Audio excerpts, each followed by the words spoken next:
All right. Want to dominate your fantasy league and make some cash tonight? Who doesn't? Of course, we're talking NBA. We've got two great sources for you tonight. Oh, yeah. The first one's all about those sweet, sweet FanDuel picks. Love it. And the second, well, that's where we get into some juicy money line and spread bets. All right, sounds good. Let's hear it. But here's the thing. Uh-oh. What's the catch? Tonight's a monster. 12 games. Oh, wow.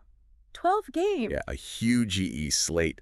That's a lot of opportunities. Sure is. But, you got to be careful. Yeah, easy to get lost out there. So where do we start?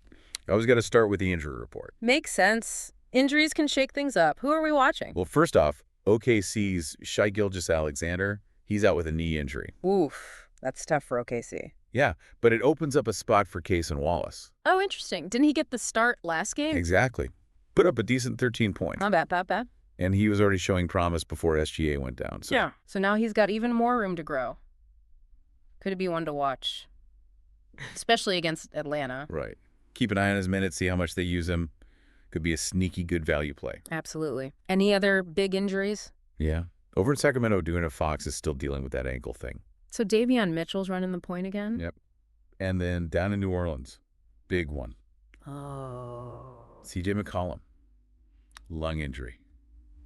Potentially out for 6 weeks. Whoa, 6 weeks. That's a big deal. Yeah, and remember, he had the same issue back in 2021. Missed a bunch of games then, too. I do remember that. So who fills the gap now? That's the question, isn't it? Yeah. It's either going to be Jordan Hawkins or Kira Lewis Jr. Wow, talk about an opportunity for one of those guys. Big shoes to fill. Seriously, one of them is going to step into a major role, get those shots, rack up fantasy points. Definitely a chance for them to make a name for themselves. What else? Let's see, Denver's Jamal Murray's out, too. Hamstring injury. Right. Puts Reggie Jackson on the radar. Yeah, especially at that price. Only $4,200. Right. Tempting. And then there's Markelle Fultz in Orlando. Questionable with a knee injury. So if he's out, Cole Anthony might be a good play. Exactly. But, with these backups, it's not just about points. Oh, absolutely not. You got to look at the whole picture. Assists, rebounds, steals. That's what really makes a difference. For sure. All right, so we've got a handle on the injuries. Now let's talk about the big dogs. The heavy hitters. The elite players. The guys who can win you your week all by themselves. If you can afford them, that is. Exactly. They don't come cheap.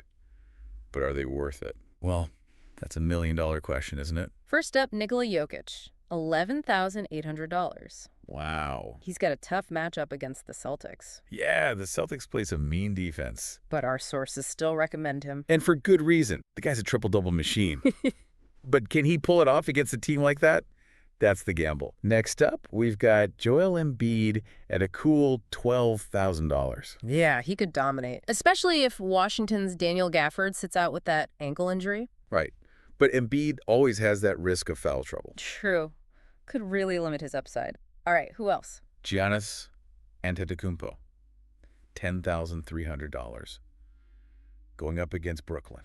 Giannis is always solid. A safe bet for a high floor. But will it be enough to justify that price tag? Tough choices. That's what makes it fun. Okay, so what about that sweet spot? Those mid-tier players with high potential? Ah, yes. The mid-tier targets. Yeah. Big points without breaking the bank. Finding the right players there, that's how you win championships. First name that jumps out, Trae Young, $8,800. I like Trae. And our sources are calling him a must-ADD. Why is that? Well, OKC, even with SGA, they're not exactly known for their defense. Right. And now, without their best defender. It's Trae time.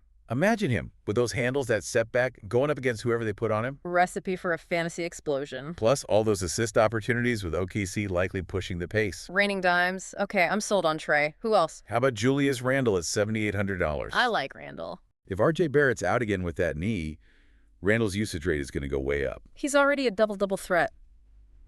But without Barrett, watch out. This one caught my eye. Mikal Bridges, $7,600. Mikal Bridges. Wow. Our sources are saying his salary is way too low, especially against Milwaukee. Interesting. Why is that? The Bucks, they've been having trouble with opposing wings all season.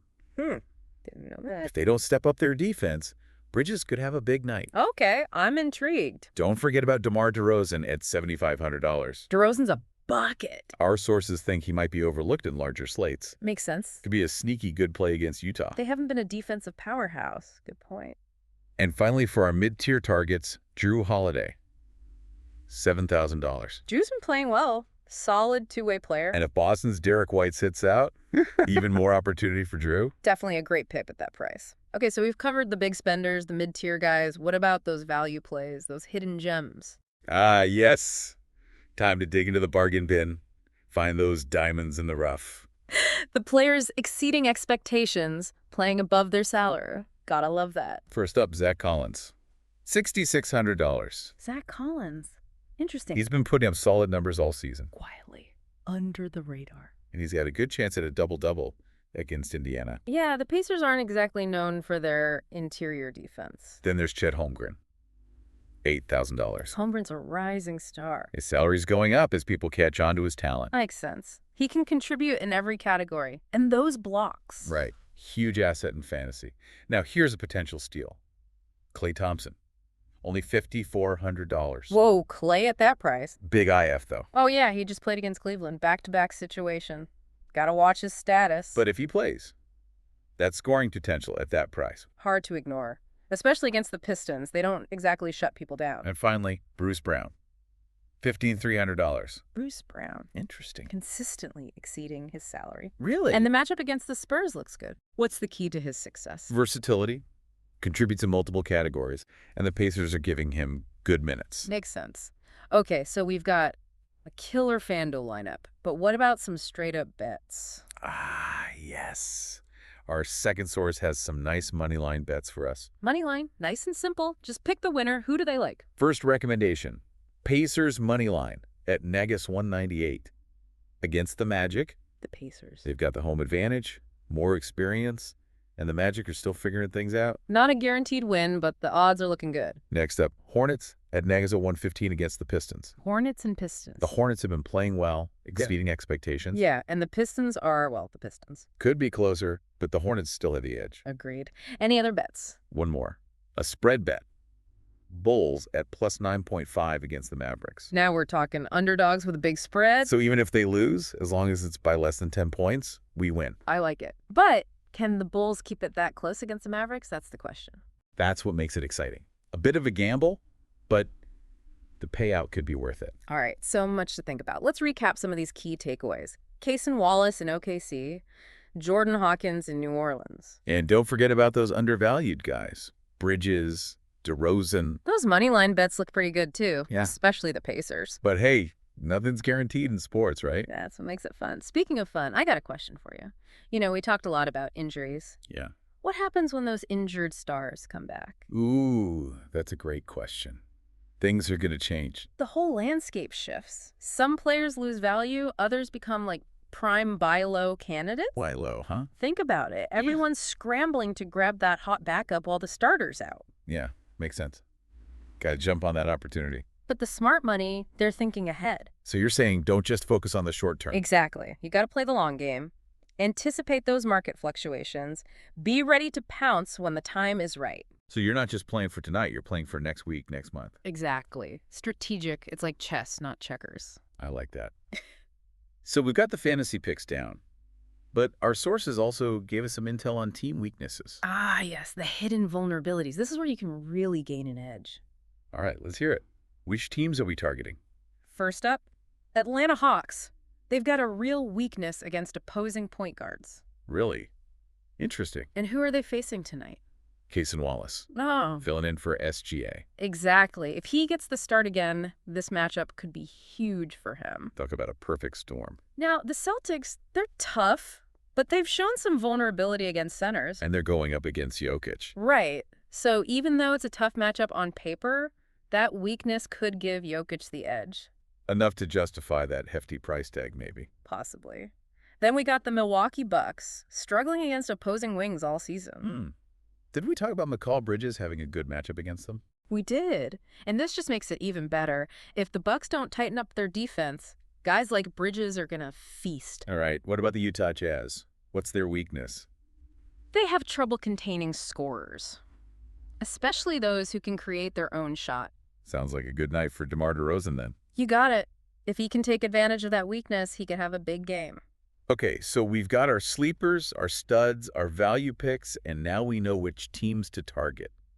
Anything else? The most important thing, don't just blindly follow the crowd. Right. Do your own research. Think critically. Consider all the factors we've discussed. Make informed decisions. Be smart. Be strategic. And most importantly, have fun. Okay. So much to think about. Before we wrap up, any final thoughts for our listeners? We've covered a lot tonight. We have, huh? Fantasy picks, moneyline bets, spread bets. Oh, yeah. And don't forget those team weaknesses. Right, but before we send you off to, dominate your fantasy leagues. And win some money. Exactly. We want to leave you with one final thought. Okay. I'm intrigued. We've talked a lot about, these short-term opportunities. Yeah, taking advantage of injuries, riding the hot streak. Right, but the really good fantasy players. The ones who win it all. Yeah, they're always thinking ahead. Oh, what do you mean? Well, think about it. Okay. When those injured stars come back, everything changes again.